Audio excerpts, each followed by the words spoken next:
government's got serious about guns. Paul Papalia doesn't like guns in the community, and I understand his logic. Fewer guns means fewer guns that get stolen and fewer muppets shooting up suburban streets in Baldivis. Laws to go before state parliament next year will make it harder to get a firearm and restrict how many guns you can have. Farmers can have 10. Same for people who shoot for sport. Oh. The rest of us can have 5. Can you help me get my ball down from the roof, Dad? Sure thing, honey. Unless you're a registered collector, in which case there are no limits, but you aren't allowed to fire them. If it'll make you feel any better, I'll put the safety on. The government reckons the overhaul of the Firearms Act is overdue because WA is the only jurisdiction where laws haven't changed since we first heard the name Martin Bryant. Also because the number of guns is apparently out of control. 360,000 firearms in WA, that's up 65% in 15 years. Yeah, that's a lot. Sounds like a lot, but as we know, there are lies, damn lies, and then there are statistics. We don't know how many of the 360,000 are paintball guns. They're considered a firearm.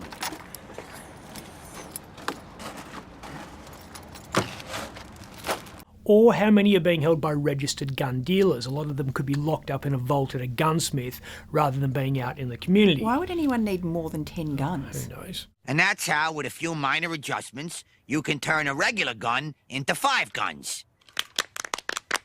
Papalia says only 5% of gun owners will be affected, but that minority clearly owns a sizable arsenal. Holy shit! Because the new laws will see 10,000 firearms removed from properties. So many photo ops.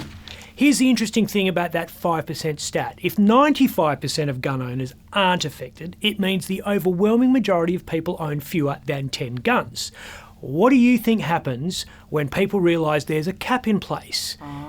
If the speed limit's 100, you don't do 90. If your credit card maxes at $5,000, you don't spend 3. It's a utility belt, not a money belt. $6 million. $7 million. It's basic human nature to go to the absolute maximum limit that's allowed. The numbers all go to 11. We might actually see an increase in the number of firearms in the community because of these laws. Here's the other question the government's going to have to grapple with. The main goal of the reforms is to limit the likelihood of a gun getting stolen and used for bad stuff. People don't commit crimes with guns registered in their own names.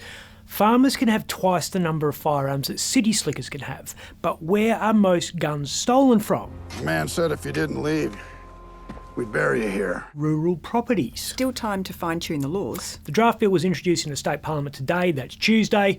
We will now have 1 month's public consultation. The number one objective, elevating public safety to primacy. Gun lobby reckons the government is just paying lip service to that. It's a bit of PR spin. Bit of that going on at the moment. Rule number 1 in public relations is if you're facing a problem, never allow a vacuum in the news cycle because it will be filled by someone else. Rule number 2, if you don't have a clue how to fix the problem, form a task force. Which is exactly what Roger Cook's doing to fix the housing supply crisis.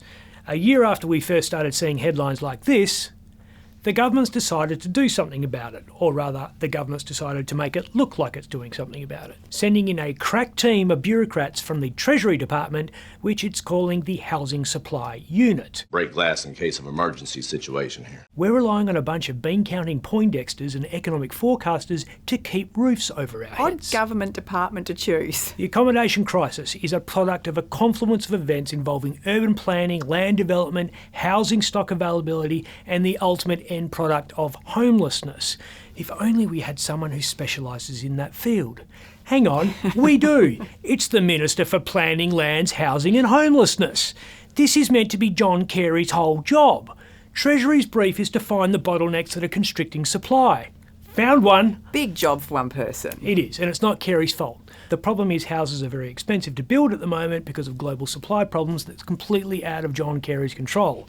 Even if builders get their hands on the right materials, they can't find any tradies. And the ones that do turn up for work are charging so much, this happens. Gonna need more than a task force.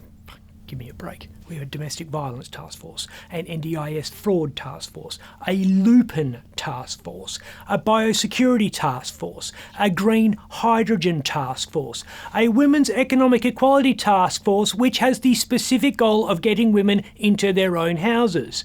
That's just the ones announced in the past 6 months. How could we forget the meth task force? That worked a treat, didn't it? We even had a stadium task force. Which recommended we build the thing in Subiaco. Shoot me.